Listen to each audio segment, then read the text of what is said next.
Hey guys, this is episode 5, part 2. Just got done doing the shock mount brace, as you saw in the previous part. Now I'm going to do the transition pan itself.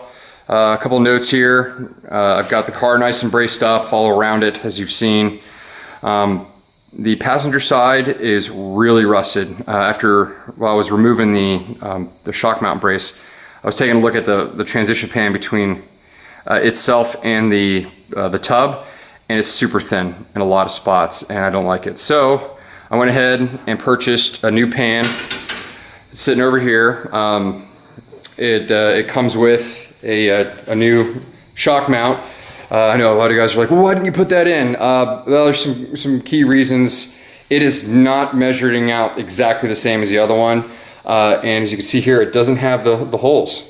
So it comes with a little rubber insert you can put in there for the pinion snubber, but for the suspension that I'm putting on this thing, there's supposed to be 2 bolt holes here. So that was, one red flag. However, yeah, I could drill holes, tap them, and be good to go. However, doing some measuring, this whole setup is not exactly in the same spot as it is from the factory on the OEM stuff on the car. So that worries me when I'm trying to mount a suspension system to it, and then nothing's lining up. So I went ahead and kept the old one, placed it on the car, and I don't have to worry about it. It is not bad. If you were just going to run leaf springs, you would be good to go. Or you can probably use this with the total control products. I just don't want to have to worry about it. Some of you guys may vary with that. But the nice thing is it does come nice new piece of metal here. So what I'm going to do is I'm going to separate this from the pan, and then once I get the old one out, I'll get started on that. But I'm going to start with getting the old one out. I'll probably end up just selling this for like $100 and keeping the transition pan itself. So I'll be posting that up on Vintage Mustang forums. So anyway, I'm going to get started on removing the transition pan from the car. Alright guys, so game plan to get the transition pan out. So a couple of things. I have the drop-offs. I have new ones, so I'm going to be replacing these. However, I do want to keep them in place just because I want to make sure I get the transition pan back in from where it came out. So at least as close as possible. Granted, remember, this thing just keeps well, that is important, fuel tank in place, but I could do some measurings from down here, from this lip to that lip, and I'll do that. But all in all, it's not that big of a deal. I still have the old gas tank, so as long as that drops in place and clearance looks good, I shouldn't have any issues. So a couple things. There's a little bracket here. It's pretty rusted. I can remake one of these. I'm going to take my plasma cutter. I'm going to cut that there, and then that's it for where it attaches. If you look underneath here, it literally just ends right about here. And they put the bracket in here to tie these 2 pieces together for strength. So there's spot welds. I'm going to plasma gouge those out, and then I'll separate the transition pan from the drop-off. And then the drop-off is going to stay in place. So what I'm going to do, my plan, once I do both sides of the car, is, I'll show you. So, I've been holding off on pulling the floor out for a while, and now it looks like it's the time to get closer to doing that. I've got the brace going across here. The car's braced from underneath, but remember, the torque boxes aren't welded to the car at all yet. I didn't see the point in doing that, considering that I'm going to be taking the side structures off and putting the fastback ones on. So what I'm going to do is I'm just going to try to get the light good in here. Start with that. Is I'm going to plasma cut from here straight across to the other side, and then once that's done, I should be able to kind of finagle this piece up and out without too much of a hassle. And if I gotta do a little cutting, I will, but it should just pull straight forward, should being the last word of the day. Shouldn't have said that. But it should just pull straight out, hopefully, and then all one assembly, and then that'll allow me to get in and set the new one in place. As far as these brackets here, I'm not worried about them because those are for the coupe. Fastback has different stuff. So Yep, I'm gonna go ahead and do that. Oh, and one last thing, and the new one didn't come with it, I don't believe. Let's double check. No, it did not. There is this guy. Kind of hard to see here. Yep, right there. This guy here. I'm gonna have to transfer that over. So, you know, the location for that's not super important. I just got to get it on there. So I will figure out best location for that. That's where the a tube, actually no, I'm sorry, brake stuff, a brake line will end up going in there, if I remember correctly, and then going to the axle. So yeah, all right. So I'm gonna get started. I'm pulling this pig out of here. All right, so the whole thing's loose. See, I get down here. Turns out from here on both sides of the car, from this edge to this edge should be 22 and a quarter. Yep, 22 and a quarter. So I got that measurement. It's loose. You see there, it's pretty loose there. Same thing on the other side. So now I'm gonna see if I can't snake this thing out. I'm worried.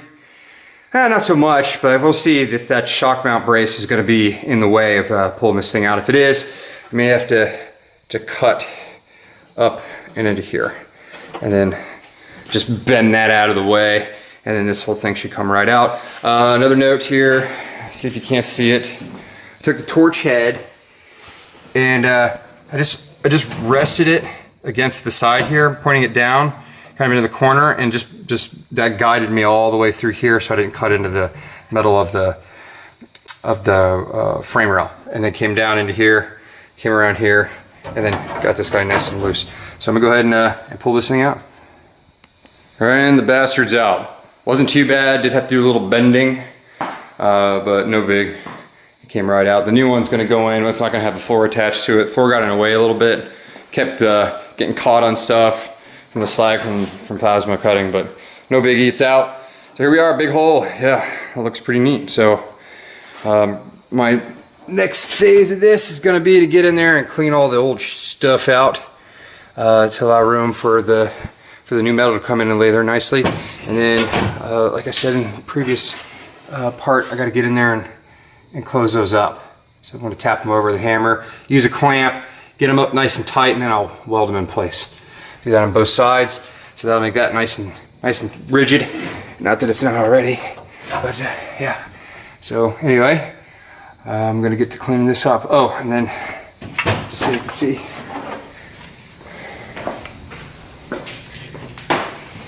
kept both of the original drops in to help with relocating the new metal. So it actually worked out real well. So the view from the back. And that's the wire that I've been working around this entire time, because I just been a little lazy getting it out of the way. May as well keep that going until I remove the drop. Anyway, all right, I'm gonna get the metal off here, the old stuff, and then start prepping the new piece. Yeah, it's it over there to put it on.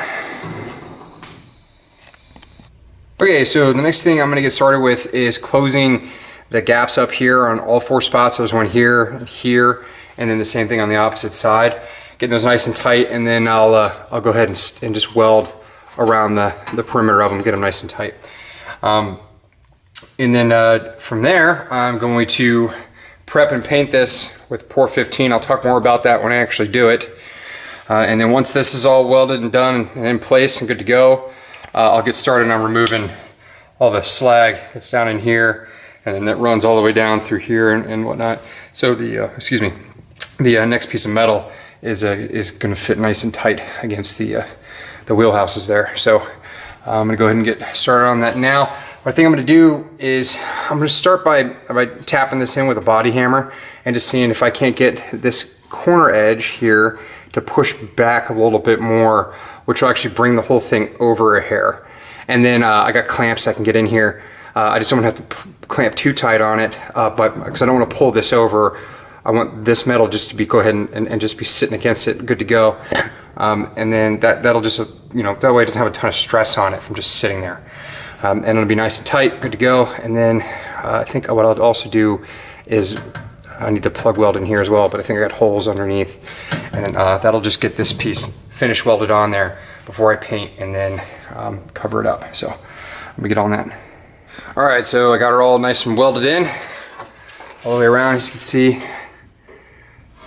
I had the wire speed a little high on that one weld, but got a good penetration, and then all around it, and then hard to see right there as well. So at all four corners, I did the exact same thing, so that's welded nice and tight, and it's good to go. So what I'm working on now is I just removed all the excess metal coming where the old transmission pan material was left over, got all that out of the way. And now, I'll bring you guys over here to check it out. This is the new pan, and since I'm not going to be using this piece, I'll just sell that. I'll go ahead and drill all the spot welds on it and get that off, and then get this guy fitted where it needs to be, and then I'll mark all the holes where they need to be drilled. I'll drill them out, and then I will go ahead and prep this piece with whatever I need to do in order to get it ready to go on, as far as maybe a little bit of weld through primer. And just so you guys are tracking, for all the bare metal that's in there, I picked up a kit of Pour 15. I've used this stuff in the past, works really well. In fact, I got it all over my motorcycle here. The frame, we redid the entire frame with it. And it's pretty good stuff. So if you do it right, it stays on really well. So it's all chemical based. So anyway, I am going to get started on removing this. Nothing real different than what you've seen before, just getting rid of the spot welds and popping it off. So let's start on that now. All right, so the shock mount brace that came on the new metal, it's not bad. I did not realize this until after I started taking it off, that it's only tack welded on in 7 spots. So the original one, it's welded, spot welded all the way through here and all the way through here. But they only tack welded here, here, here, here, here, and then here and here. So for those of you guys that are gonna be using this, most people are taking them off anyway. So it's kind of nice that they do it that way, because there's not that many welds to hold it on if you need to separate it. And then you can always come back through and drill out the upper part of the panel here if you're gonna somehow finagle this thing in place, and then just weld it up top to secure it. But make sure you do that, because again, there's only 7 tiny spot welds holding it in place. Just wanted to throw that in there. All right, so try to talk over the music in the background here. When I pulled the old transition pan out, I had to bend it completely out of the way. So that's because it was interfering with this here. So I'm gonna take my plasma cutter, I'm gonna cut down and just get rid of these on both sides and see if I can't get that pan back there to snake through here and with minimal bending, and then we'll get all the dots on it to drill out for welding to here. And then I'm not gonna worry about doing that for here, because I'm gonna weld through the car on this side coming into it when the time comes. So, and then before I weld on, I'm gonna get that Pour 15 on the shock mount here. So, all right, let's try it. And the transition pan is in. So it's just set in there for right now. I still gotta move it around and make sure I have it how I want it. I'm gonna measure the old gas tank to make sure that I get this distance to here correct. If I remember correctly, it was 22 1/4. And then another thing, and I'll show you from underneath, is in order to get it over the rear frame rail, the transition pan that is, I had to cut up here and then bend the piece back. That allowed me to get it over, and it just essentially just fell right in. As you can see, that's where it's supposed to come out to, and it all welds in here. No big deal. Once I get it finalized and in place and welded, I can bend that back and then just weld it up. It should be good to go. So look underneath. As you can see, that's what I'm talking about. I bent it back, and I'll be able to fix that. So no big deal. Fits real nice, actually. It's a snug fit. So you really can't have anything in the way, otherwise it's not going to want to go. But into place, but as you can see, I mean, it's fitting right up against the old metal perfectly. Other side, looking good. You know, again, repo metal. It's sitting where it's supposed to be. It's sitting flush on top of the shock mount brace. So, you know, these holes aren't lining up here. So, you know, I can just move that down, no big deal. And that actually, you know, it'll give me another place to tack weld right here, no big deal. What else? So these are the pieces, remember, I had to cut out. And then I actually had to end up drilling out the spot welds and bending them up out of the way for the spot that didn't come off, because it just, that's how tight this transition pan fits in there. So good piece of metal. You know, I highly recommend it. The job's not too hard. Just take your time with it. So I'm gonna go ahead and get it where it needs to be, and then start marking up where I'm gonna drill the holes through. And then, like I said, I'm gonna pour 15 that before I put this in for its final time. So we'll do all that together. Okay, so I adjusted it, I got it where I want it to be. As you can see, I got some big clamps going around it. Again, you know, this is repo metal, so you really gotta kind of finagle it to get it where it needs to be. I mean, you can even see right here that my seatbelt bracket holes are a little bit off. Those are the ones in the frame rail, and then I also have these that came with or welded onto the transition pan itself. So I haven't decided which one I'm going to use. I may end up just hollowing that out a little bit to open up that access to that hole, and then I'll decide later what I'm going to do. And then let's see here. Oh yeah, and then I got up here, you can see I'm using my self-tapping screws again, just to make it so I can relocate this thing where it needs to be, and it really helps suck the metal down onto the brace going across between the frame rails. Just so you know, I also dropped in the tank. I kept it because I needed it for relocating the metal back here, and it really did help out. As you can see, I've got a drift plugged in here, another one over here, and then another one right here, and it kind of squared it up where it needed to be. And then these holes here line up perfectly with the holes. Kind of see it right there in the pan, right? A couple other things. As you can see, I've got this opening here, like I said before, and then once I set this in permanently, I'll bend that back around and just weld it all back up so it's nice and good. And then these are all getting replaced. Let's see, where's that light at? There it is. Just a view from underneath. See, I got it clamped there. There's some sizable gaps. I don't know if you can see them, maybe a little bit right there. But I'm able to pull everything together with those screws, and then these clamps are able to reach around, and I probably use 2 every spot I weld, just to get it as close as possible, nice and tight, because you don't want to have a gap between your metal, because oxygen can kind of degrade the weld. So actually it will. Anyway, as you can see, it does roll over the Dynacorn frame rails pretty well, and I'm actually pretty happy with it. So what I'm gonna do now, as you can see, I marked all along through here, on all the edges, down through here. I did that everywhere, so when I take it off, I know where I'm gonna drill out the metal. And then once it's off, I'm gonna go in and I'm gonna use pour 15 on the inside of this. And I'm gonna actually do that next. I'm gonna go ahead and pull this pan off and then get to started on the pour 15 itself. All right, so this is the pour 15 kit. I think it was like $25 on Amazon.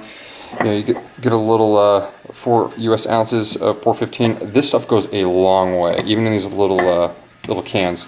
You get yourself your degreaser and your metal prep, and then this is the kit that it comes in your instructions. So you use the degreaser and you let it do its thing for 10 to 15 minutes, keeping the surface wet the entire time. And then the same thing with the metal prep. And then it'll kind of get a white powdery when it's all dry and said and done. That's good to go. Then you got your pour 15 that goes on. Maybe 1 to 2 coats after that. And it's all in the directions. We're going to do an issue though. So in the directions it says the humidity, if the humidity is above 70%, you shouldn't apply it because you'll get bubbles in it.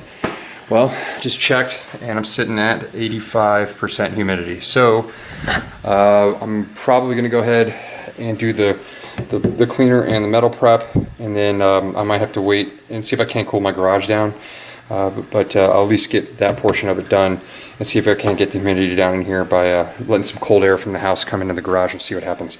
But anyway, I'm gonna go ahead and get started on these guys.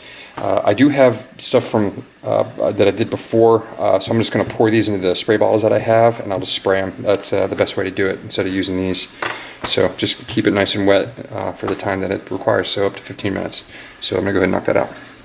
So the cleanser degreaser, excuse me, the cleaner degreaser used to be formerly known as Marine Clean, and it's pretty good stuff. You know, as soon as I sprayed it on, I was watching stuff like dirt and grease start to come off of it. But as you see, the best way to do it is get it in like a Home Depot bottle. Make sure you label it, and then you just want to keep it damp.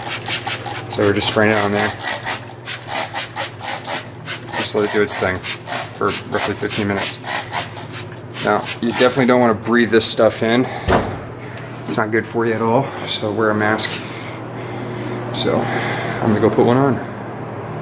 Okay, so I got the marine clean / cleaner degreaser all done, and then you're supposed to dry it afterwards, or let it dry. So I sped that up with a little bit of air hose action, got all the degreaser out of all the nooks and crannies there. So now I've got the metal ready going, and what that's doing is it's etching the metal and also killing on any rust that needs to be removed. It helps eat it up just a little bit. It's got phosphoric acid in it, so it's doing its thing. And I just did a coat on it, and I'm gonna keep it wet. And then good news is I'm slowly coming down in my humidity. Down a full 10 points. So just 8 more to go, and I should be good to go to paint it. Hopefully I can get that down to 70 or below tonight. If not, I'm gonna have to do it first thing in the morning. So, all right, I'm gonna keep applying this for another 15 minutes, and then I'm gonna do the same thing. I'm gonna rinse it off with a bunch of water, like I did before on the cleaner, and then I'll dry it up and let it do its thing until I can paint. Okay, so I'm all set, ready to go. As you can see here, I've got my painter's tape blocking off the welding surfaces, going all the way across the whole deal. I've got my latex gloves on. I've got my Pour 15 stirred and ready to go. That's it right here in my hand. It's kind of hard to see, but it's there. It's very, very runny, liquidy paint. This is like a chemical-based deal. So if you remember the metal before here, it was just looked like regular steel. You could see how the metal ready went in and just it left a nice film on top, which is okay, the white dust look film, and then it has this bronze color dealio that kind of happens when you're working with it. So don't be alarmed if that happens. So I'm just using a cheapo brush that came in the kit. You get these come in from Lowe's or Home Depot. They're like 99 cents each. They will leave the bristles in your paint, so just watch out for that. You can pull them out and then brush over it again. And the stuff is like self-leveling. It'll start absorbing into the metal, and then it'll kind of like gloss over, and it'd be good to go. Don't be afraid to use quite a bit of it and just get it sloshed around and whatnot. And I wouldn't go too crazy, but yeah, don't be afraid to use it. And then you can't see it, but maybe you can down in here. Yeah, it's right there.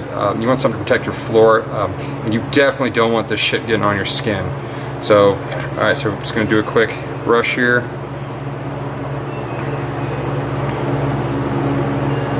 Kind of just lays on there. So I'll show you guys, just leveling out. And that's what it looks like. So I'm gonna go ahead and do the whole thing and get it done.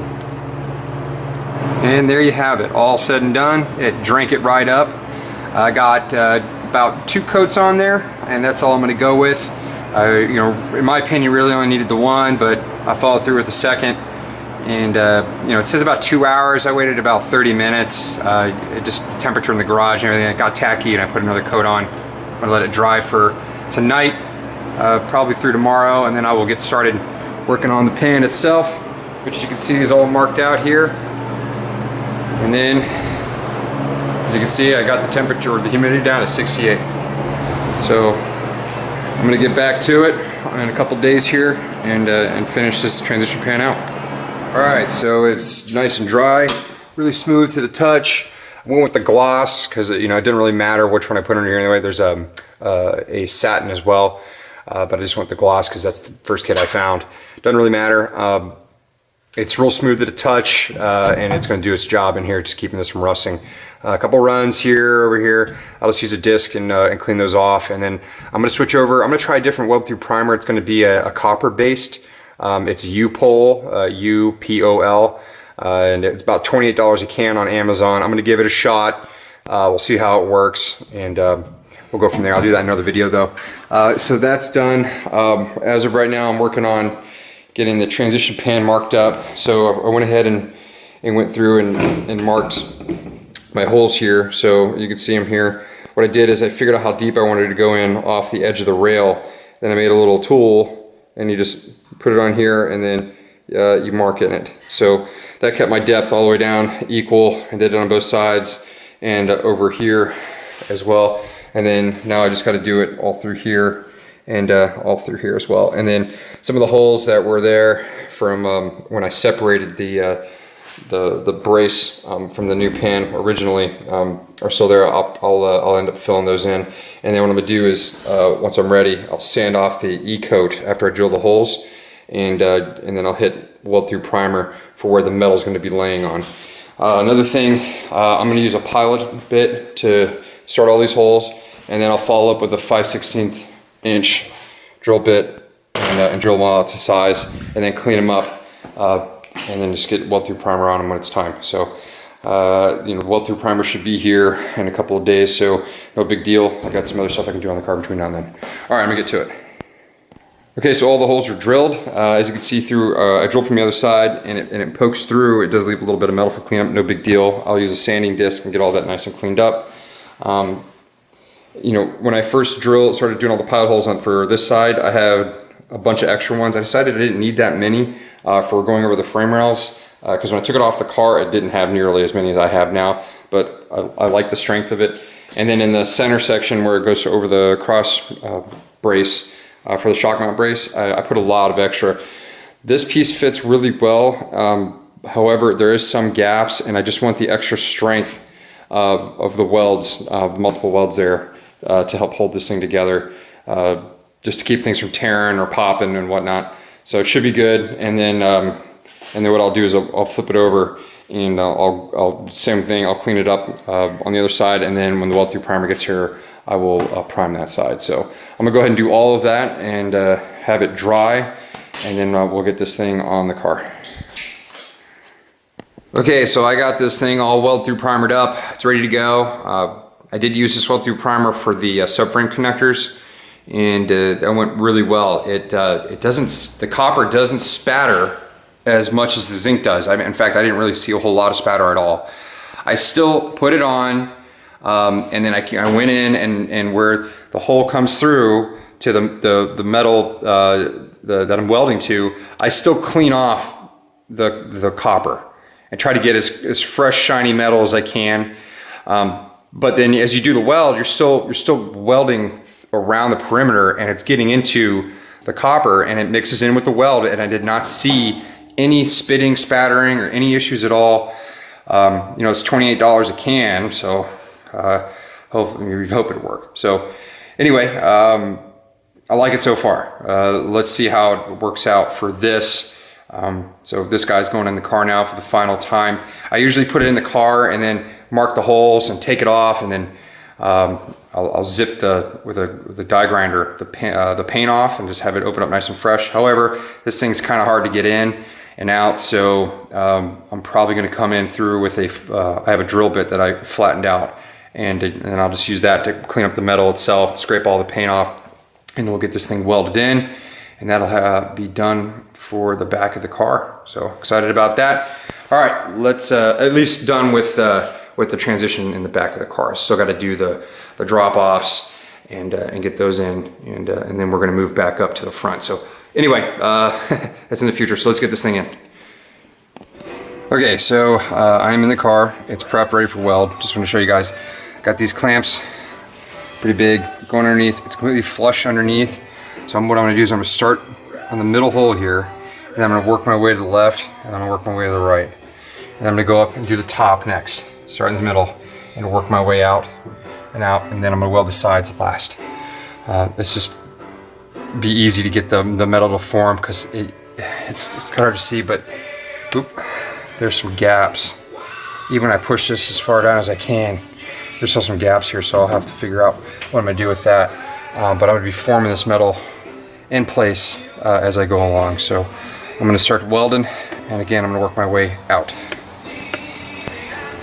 Okay, so I got this bottom row complete. If you remember, the transition pan here in the center was really tight as far as a gap between itself and the shock mount brace here on the back. So as I was working my way out, if you remember, the gap would get much bigger. So as I took my time, I used those clamps, I worked all the way out, I was able to make it touch all the way down, so it's nice tight, and it'll be nice and strong. So you don't have a big gap between the metal that you're welding to the metal that you're welding to.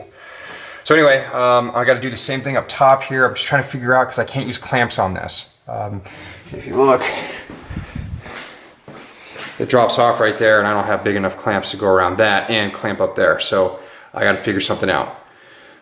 So I'm either going to use the self-tapping screws and then just, I guess, weld it and then grind the welds down on the other side to make it look right, or something else, but I'll figure it out. So anyway, that's where I'm at, and I'm going to keep pressing with this. Okay, so I've run into a little snag. I don't have a long enough clamp to get underneath here and pinch on the shock mount brace on the other side here underneath and on top here to bring the metal together. So I thought about running just a bunch of self-tapping screws down and then welding and then grinding the holes out and everything. I don't really want to do that because the metal's already old, and it's as thin as I'd like it to get. I'm going to maintain strength in this area, so I'm going to attempt to make my own tool using square tubing and then essentially some of the all thread longer nuts, and then I will be able to ratchet bolts down together. And at the end they're going to eventually be like a C-clamp, but just a really long one made out of some heavy stuff. So I'm going to go ahead and get started on that, and we'll see how that works. So just looking at this, it looks like the longest point is going to be from here to here. These kind of move in towards the opening here, and then I'm good to go right around this area. So I'm going to go ahead and get started on that. Oh, and then I'll just show you, I do have these, which are pretty long. I think they do make longer ones, but as you can see, I gotta go through here, and that's it. That's all I get. And so I can't even get up there to that. So they may have to be quite a bit longer. So I think a homemade tool is in order. So I'm gonna go ahead and knock that out. I'll show you underneath where I'm trying to pinch between the two. So I'm trying to get to here on one side and then there on the other. That way, as you can see, there's a gap here. I can draw those together without having to use a bunch of screws. So, all right, I'm gonna get started. Okay, so the homemade clamp is taking shape. It is 9 inches on the inside here and then 17 inches from here to here. I thought about having 2 half-inch bolts coming through here and then welding in between them, and that would be what I put on top, and just having one coming through here. But in order to get them lined up, it was going to be hard, and I just didn't feel like doing that. So what I decided to do is I'm just going to use a hammer and on one side and this on the other in order to get the metal shape to where it needs to be. So I think that's actually a smarter idea. So in order to get these lined up all the way through, I cut a bolt and head off, and then I attached it to these bolts here, put it up as a unit, put a bunch of washers underneath to center it within the clamp itself, and then I tacked it on two tacks on each side. So I'm gonna go ahead and finish weld this after I see how it looks on the car, and then we should be able to use it. So I'm gonna go ahead and get started on that. All right, the clamp is done. So right here is where it's going to be clamping between these two. I'll adjust this one as I'm working up top. This section is where it's going to be. If I would have redone it, I would have gotten probably a stronger bolt, maybe more like grade 8. But I think it'll be all right. These are 1/2 inch, and I'm not going to be putting that much force on it. So because it's gonna, you know, when I tighten it down, these 2 arms are going to want to split out. I welded a little bit extra. I did an extra pass over the weld I put in the corners here. So that will help keep it in place and from splitting. So I really don't think I'm gonna have that big of an issue with this. Again, it's not that much force, but it's done. And I guess there's only one thing left to do. See how it works. And it works. You know, it's obviously gonna be a little heavy in the back because of the size of square tubing I used, but I had planned to use a bungee, and it's perfect. So you can see there was a gap there. Let's see if I can get a little more light on here. There was a gap just where the bolt's going to the left. That hole is where I will be welding, but there was about a 1/16 of a gap there. It closed it up, and then when I go underneath,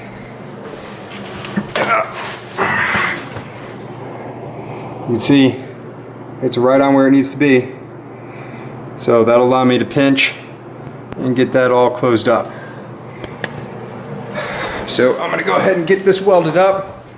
There's one thing I may do. I'm gonna weld this tomorrow, but one thing I might do is get a swivel end for this bolt here, and as I turn it, it pivots on the metal and it's kind of a pain to use, so it'd be nice to find something that will connect to that and pivot with a foot on it so it plants it in place and doesn't move on the metal. But if I can't find anything, just take my time and get this where it needs to be and get all these welded up. It's just for these anyway. So all right, I'm gonna get to this first thing in the morning.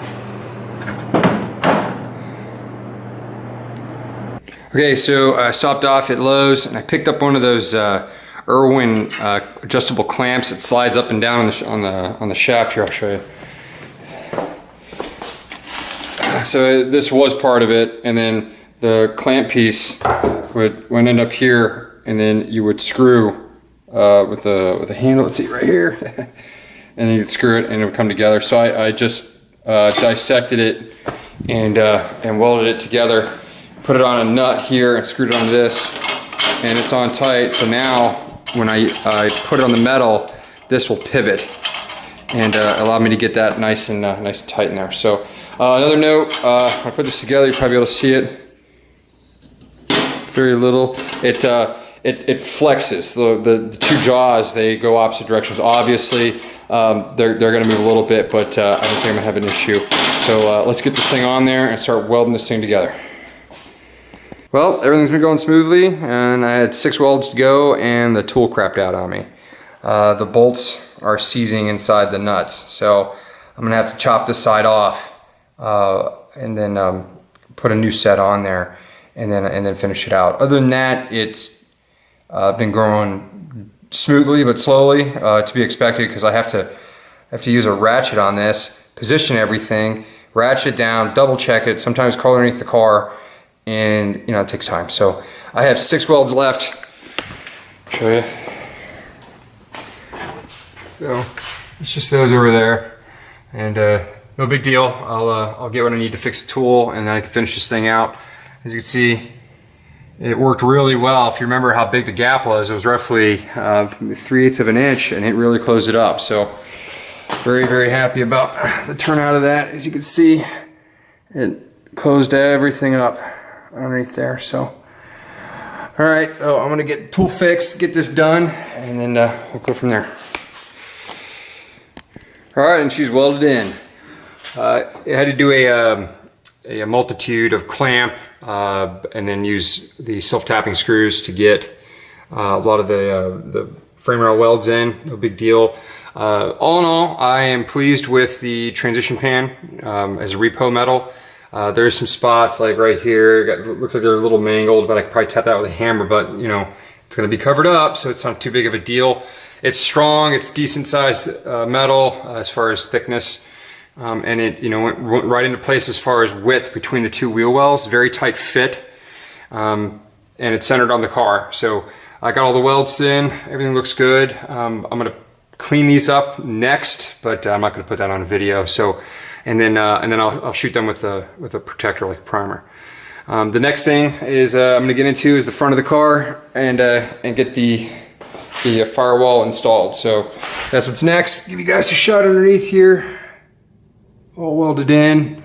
For under here, I'll end up cleaning up and finish welding some of the extra holes that are still there when I actually build the tip jig and flip the car on its side. That'll be after the fastback conversion. Oh, and then I bent this metal back into place, and I hammered and dollied it so it looked nice. But I'm gonna hold off on welding that until after I get the drops in. I might wait a little while to do that. I'm gonna go ahead and get the front done. But yeah, so that'll get hammered and dollied and stitch welded back together, and it should be just fine. So all in all, pretty happy with it. Another shot from the back. Turned out real nice. So that's it for this episode. Another part down.